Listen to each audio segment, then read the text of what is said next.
All right. I hope you would have already went through videos on replication controller in our series, and you would have gained the knowledge on the replication controller.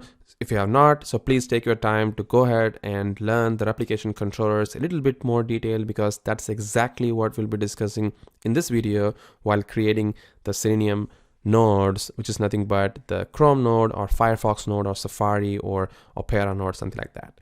So as I told you before, if you go to the Selenium, there are many different images available. The one we just used is the Selenium Hub image from the Selenium's Docker Hub, and it was working fine without any problem, which is pretty good.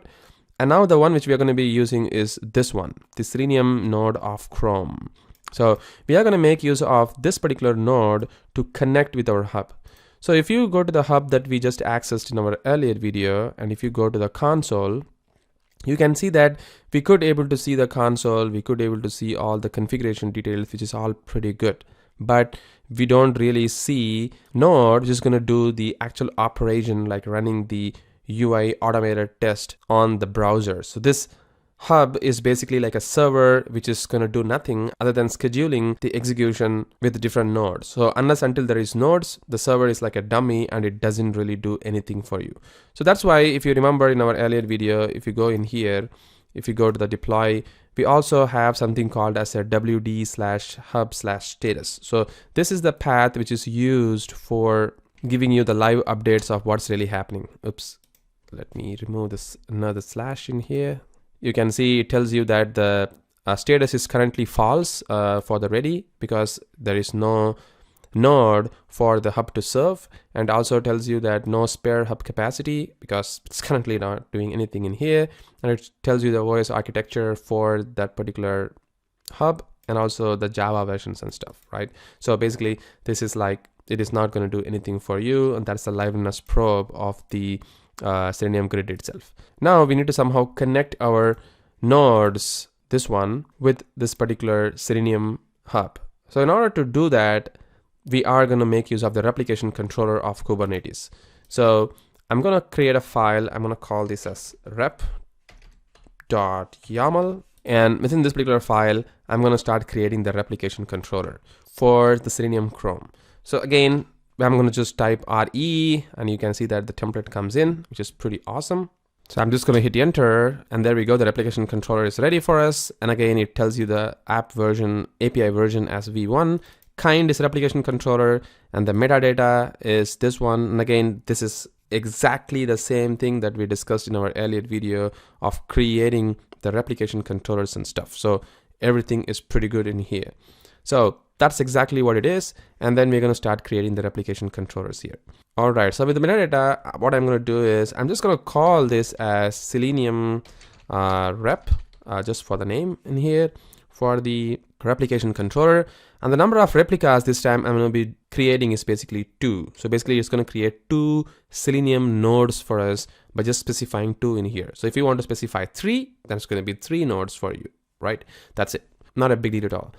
And in here, for the name of the selector, I'm just going to call this as Selenium Chrome, because this is a Chrome node that I'll be using. And even the template metadata name is going to be Selenium Chrome as well. And also for the labels, it is going to be Selenium Chrome. But just that for the containers this time, I'm going to calling it as the node Chrome. So if you go over here, you can see that this is the name, which is nothing but the node Chrome. That is the image name. So I'm just going to call this as node of the Chrome. You can call this any name, but I'm just going to give this more aligned with the image name of what Selenium has called it. That's the image name. And then the port numbers. So the port number I'm going to specify this time in here is going to be something like 555. So this is the port number of this particular node. But now we also need to connect this particular node with our hub. So how we can do that in this particular case is very, very simple. All we have to do is we need to use what is called as an environment variables of the Selenium Hub.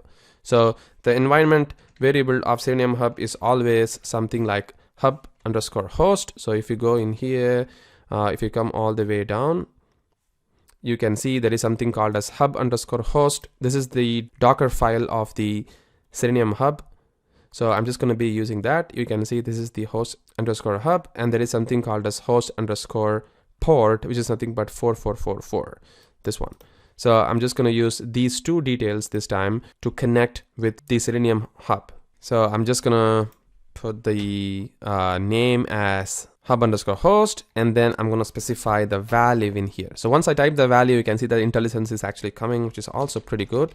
And what is the hub that we should be connecting? So if you remember, if you go to this particular service, this is the one place that I told you in the architecture that we are going to be communicating with all our pods. Just to recollect what I mean in here, you can see that all these days we were communicating directly with the pod from the service, or deployments with the service. So service is the one place which could able to give us the access to the Selenium grid itself. And now using the Selenium grid with the service, we are going to access the pods as well, right? So basically, maybe this is like a two-way communication. The one-way communication is wrong in here.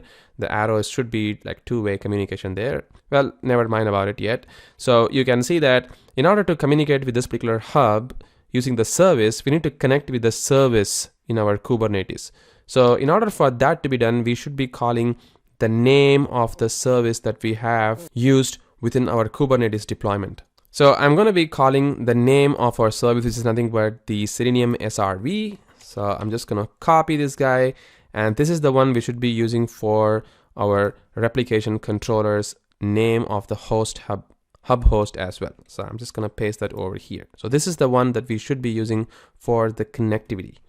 And the next one is the port number, because without the port number we cannot really communicate. So I'm just going to use the port, which is nothing but the hub_port, and the value for this one is going to be 4444. So this is the default port number of our Selenium Hub.